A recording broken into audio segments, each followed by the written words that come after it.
At sa mga oras po ito, syempre ngayong araw po ito, ginugunita po ang World Cancer Day at syempre ang buwan din na ito ay inoobserba po natin na National Cancer Awareness Month. Kaya ngayong umaga makakasama po natin isang cancer advocate. Hindi lang cancer advocate, kundi tuberculosis advocate din at dati pong health secretary. Walang iba kundi si Dr. Pauline Jean Rosel Obial. Doc, Secretary, magandang umaga po sa inyo at welcome po dito sa programang Pulso ng Bayan ng SMNI. Yes, good morning everyone at sa mga kababayan natin. World Cancer Awareness Day today, February 4. Yes, at gaano ba kahalaga, Doc, na dapat inoobserba natin ang buwan na ito, itong awareness month na ito tungkol sa cancer? Yes, masyadong importante yung pag-observe ng World Cancer Awareness Day and World Cancer Month. Dahil ang makakatulong sa atin or tools to prevent cancer is really knowledge and early detection. Ibig sabihin nun, karamihan sa atin, hindi natin alam kung sinong magkaka-cancer. Pero ang pinaka-importanteng malaman natin, paano ma-detect ang cancer early so that nagkakaroon tayo ng chance na matanggal ito, mawala ito, at maging cured tayo sa cancer. Opo. Sa kasalukuyan bang datos natin, Doc, gaano ba karaming mga Pilipino ngayon ang may cancer at ano yung pinakakaraniwang uri ng cancer ang meron po sila? Yes, cancer is now the third leading cause of mortality in this country. So marami pong nagkaka-cancer. And the problem is they die of cancer. When in fact, in other countries, hindi na po kinamamatay ang cancer kasi maagang nadidetect at nagagamot. So karamihan po ng cancer na nakikita dito sa Pilipinas, the top three are lung cancer, breast cancer, and colorectal cancer. So, sa tatlo po niyan, kaya pong magamot ang cancer if detected early. Opo, nabanggit po ninyo, number 1 pala itong lung cancer sa kabila nga po ng ipinatutupad na taas na buwis sa sigarilyo. Pero ganito pa rin, yung kulang pa ba? Or may dapat pa bang gawin ang gobyerno natin para paigtingin pa ang awareness ng mga Pilipino na magkakaroon ka ng cancer kapag gumagamit ka ng sigarilyo o etc. Doc? Yes, nakita natin sa long history natin, 1994 pa napasa yung ating Smoking or Tobacco Control Act, 1994 pa. Mabagal ang pagbaba ng paninigarilyo, yung prevalence of smoking. Still, we are one of the highest prevalence in Asia. Yung mga kapitbahay natin nasa 11, 12% na lang. Ang Pilipinas ay 19% pa po.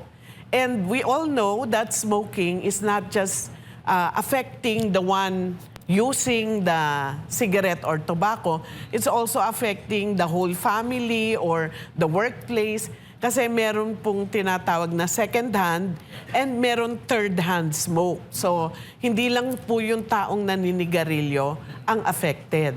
Bukod sa paninigarilyo, Doc, may kinalaman din ho ba yung pagkain, sapat na pag-ehersisyo, laban po dito sa panganib na hatid po ng cancer? Actually, walang direct link.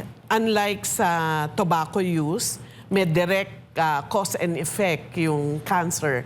Yung other factors like healthy lifestyle, yung pag-ehersisyo, pagkain ng sapat, pagtulog ng sapat, rest, recreation, yung healthy mindset, yan, are just parang indirect. Parang nakita nila na pag gumagawa ka nito, healthy lifestyle and exercise, gumaganda yung immune system mo. So, nalalabanan mo yung cancer as a disease. Opo. May iba pa po bang mga paniniwala na tungkol sa cancer na dapat pong ituwid, Doc? Yes, maraming myths and misconception, ano? Kagaya nung, number one, ang tingin ng mga tao, if you have cancer, it's a death sentence. Hindi na po yan totoo.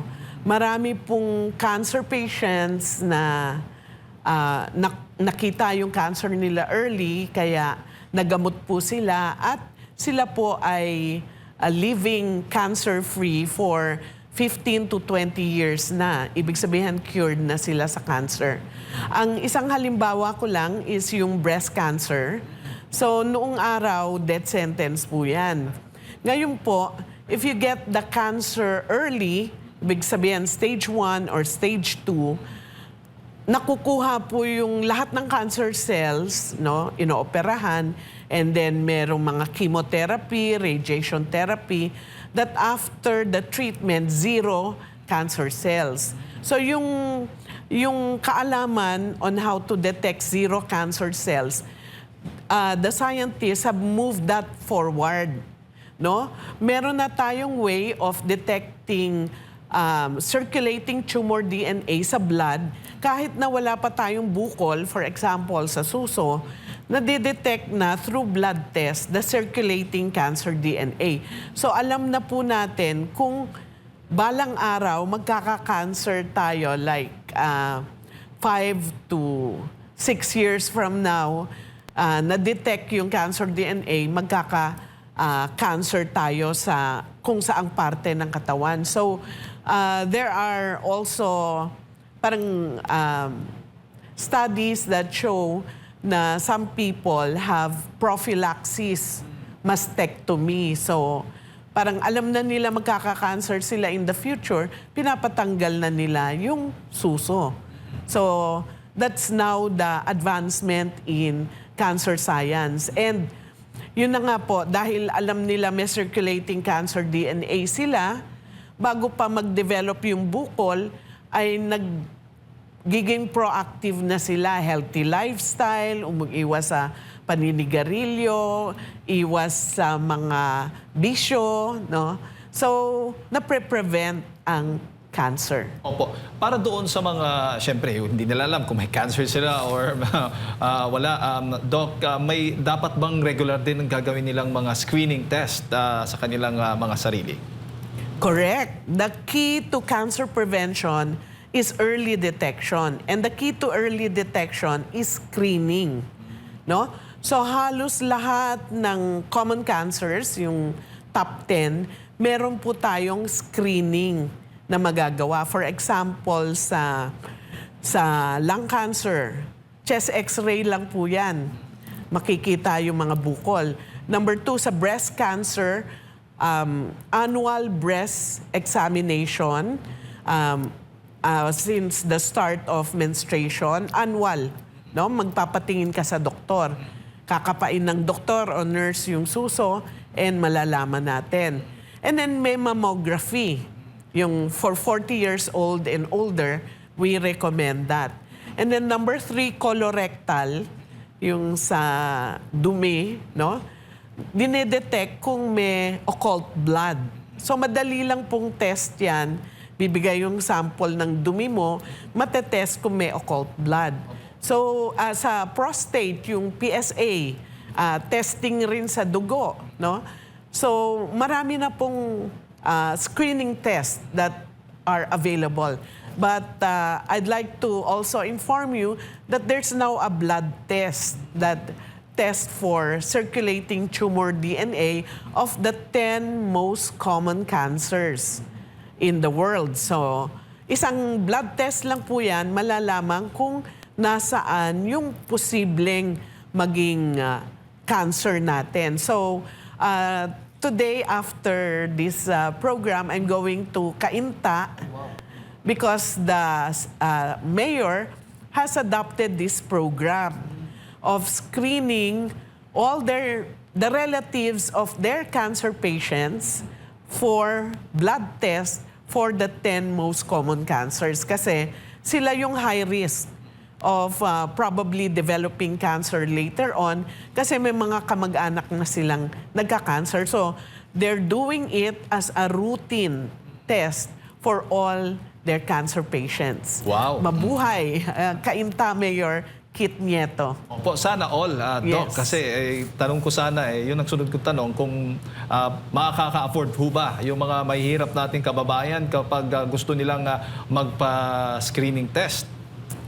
Actually, years ago, this test was already available, ano? Pero parang medyo may kataasan ang presyo.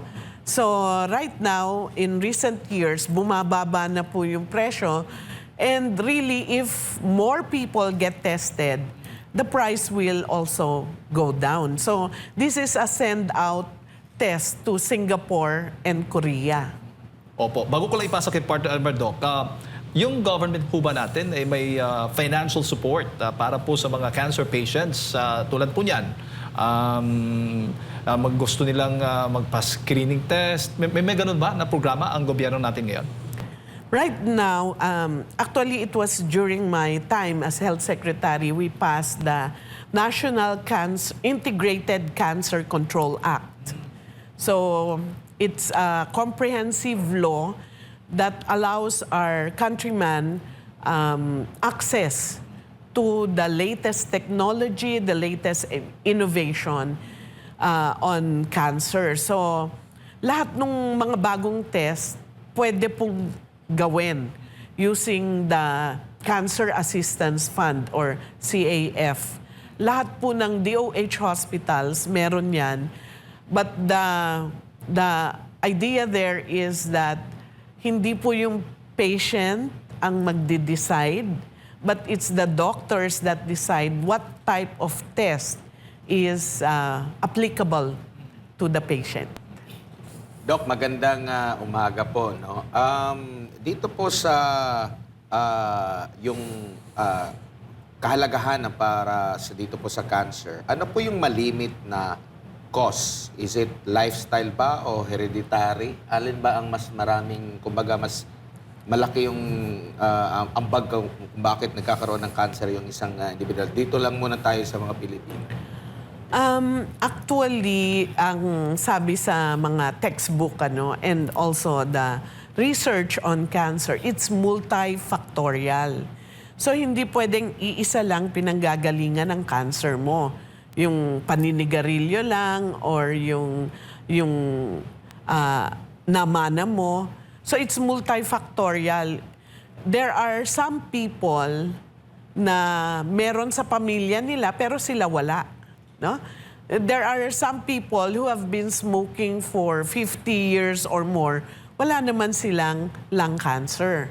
So hindi po natin masasabi for each particular person what is the main factor. Kaya po, ang mga doktor, tinitingnan nila lahat ng posibleng risk factor mo. Tapos, as much as possible, yung po yung iiwasan natin, tatanggalin natin, and yun ang parang direction natin in terms of the screening that we will do. For example, smoker ka, no? Bakit ko naman i-recommend na other test ka, chest x-ray lang, makikita na natin kung talagang nagde-develop yung lung cancer. Yung ganong klase, bakit ko naman ikaw isa-subject sa brain scan, sa CT scan ng other parts of the body, number one risk mo is lung cancer. Opo, Doc, dito po sa yung mga namamana, kumbaga halimbawa, nalaman mo na sa kaanak mo, tatay mo, di kay lolo mo, lola, pag meron silang cancer, kumbaga obligado ka ba na laging magpasuri? Yes, that's really something that we advocate, no?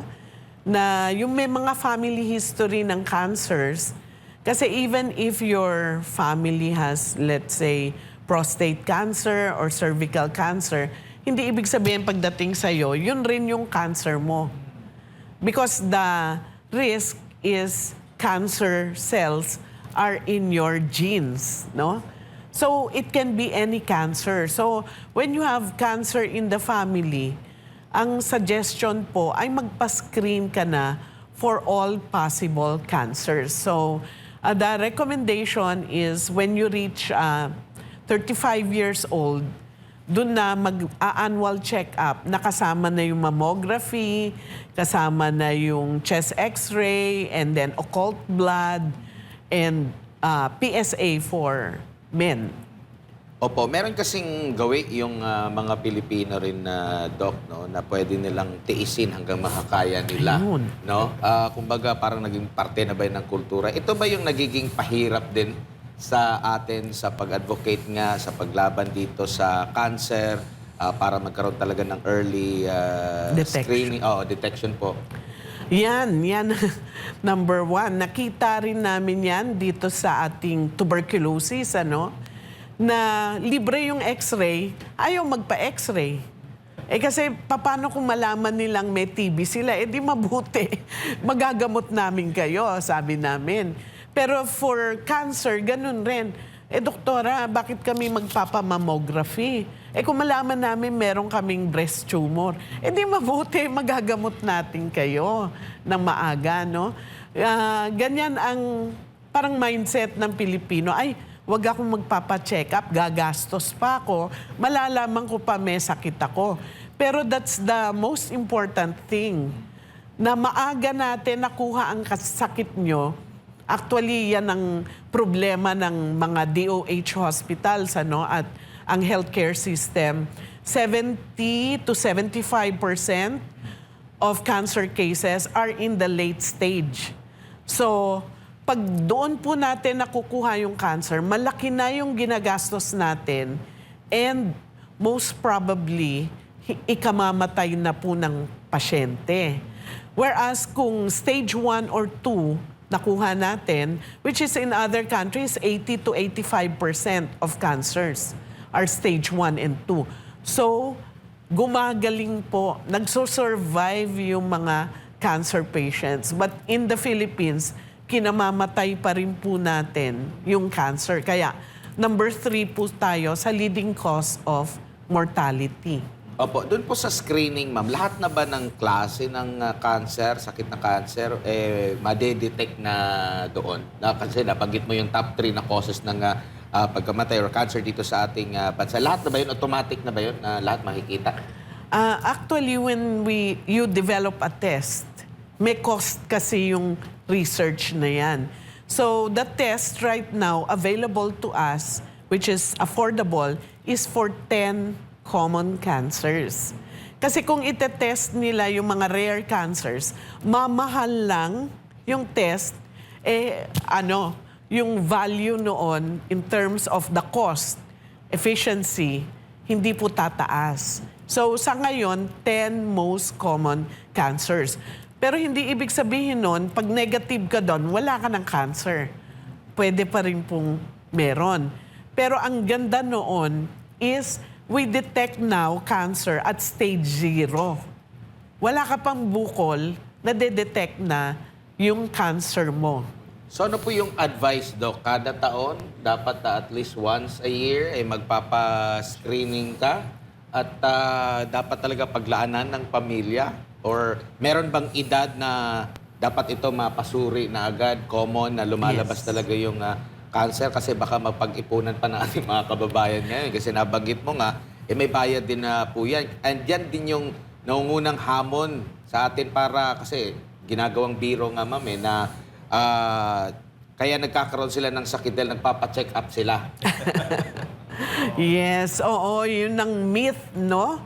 Na may sakit na po tayo, nung nagpa-check up tayo, nalaman natin and na-prevent po natin ang complications. Mas mahirap pong gamutin, mas magastos ang isang sakit na may complications. Kagaya ng diabetes, or tuberculosis, yung kumalat na sa utak, sa buto, bago natin makita, mas mahirap na pong gamutin.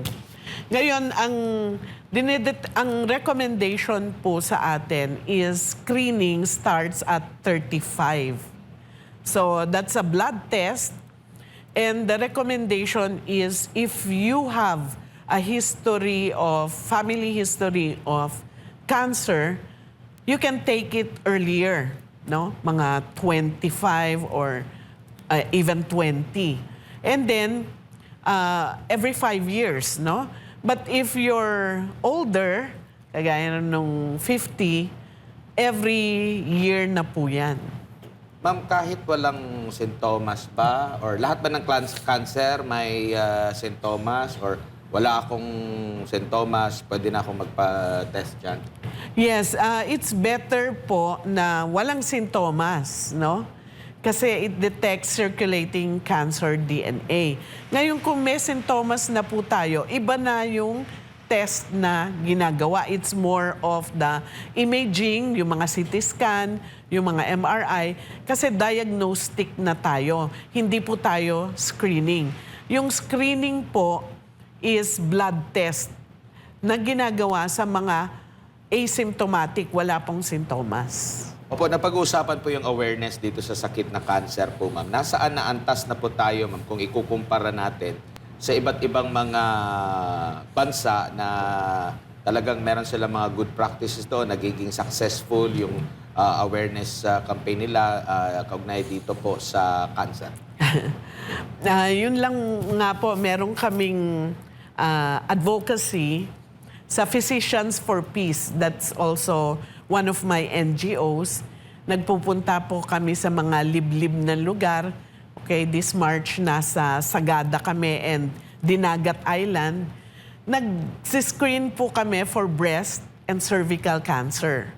No, yung cervical cancer, yung sa puwerta ng matres, yan po ay the most easily curable cancer. Kasi actually, titingnan lang ng doktor kung may sugat tayo dyan, yung mga erosions, no? Tapos lalagyan ng vinegar, no? Visual inspection using acetic acid. Acetic acid is vinegar. And makikita na kung may precancerous lesions. Ang ginagawa sa hospital niyan, sinusunog lang yan, hindi ka ooperahan. So, na-prevent natin ang cervical cancer kasi nakukuha natin siya pre-cancerous lesions.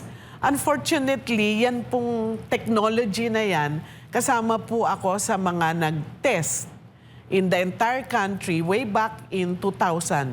Sila Doktora Ngelangel pa ng Jose Reyes. We found out that only 4% of the female population are screened every year. Dapat niyan nasa siguro 60 to 70%.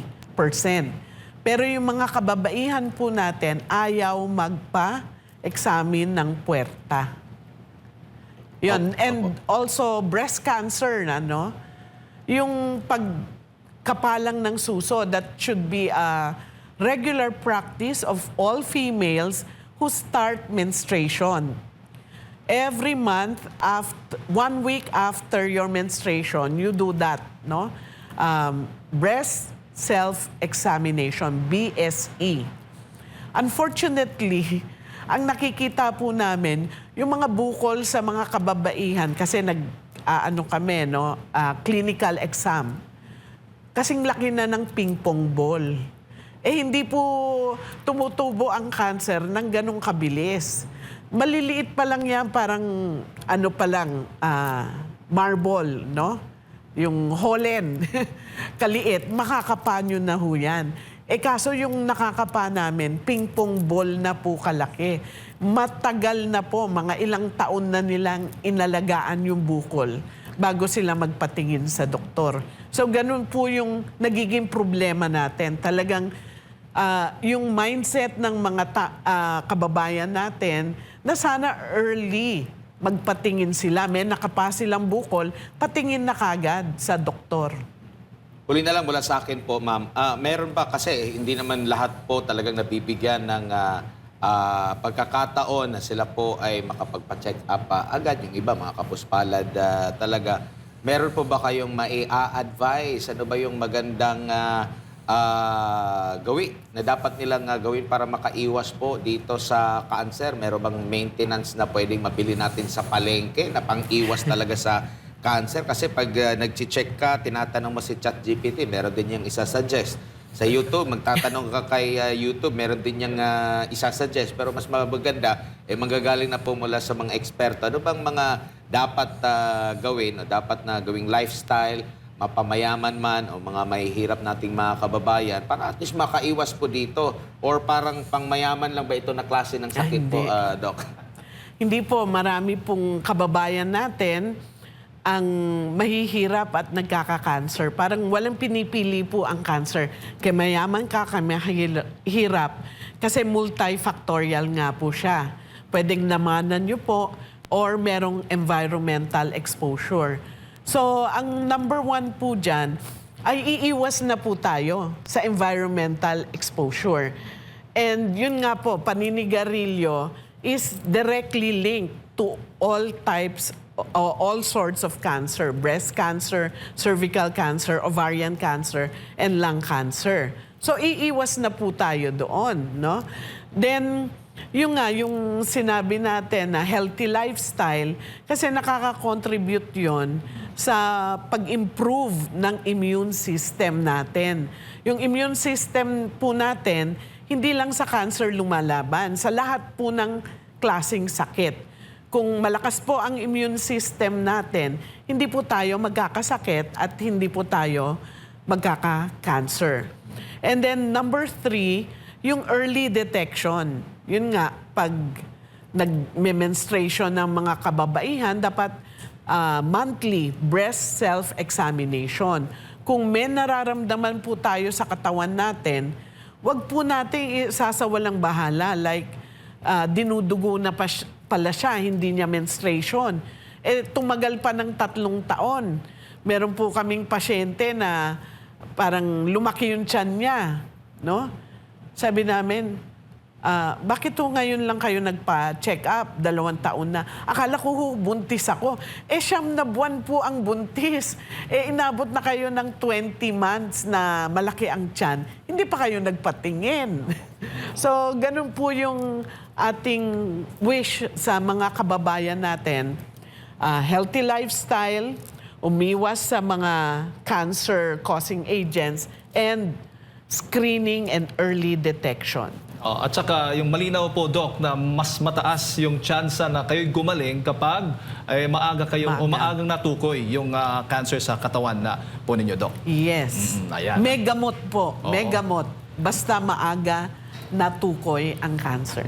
Nako, napakaraming problema ng ating bansa. May cancer sa katawan, may cancer pa sa lipunan na Doc, paano na yan? Siguro huling mensahe po ninyo para sa ating mga kababayan na nanonood po sa mga oras na ito, Doc. Yes, sa ating mga kababayan, ang ating pong mga health center, bukas po yan, kung ano yung ating mga pwedeng makuha sa kanila, mga check-up, mga gamot sa ating mga sakit, huwag po tayong matatakot. Kasi yan po yung ating panangga sa mga sakit na meron tayo. Hindi po kailangan gumastos. May paraan po ginawa ng gobyerno natin. And ang pinaka-importante is early detection. Kahit anong sakit, sa tuberculosis, sa cancer, sa kahit anong sakit po, early detection. Pag may nararamdaman na tayo, magpa-check up.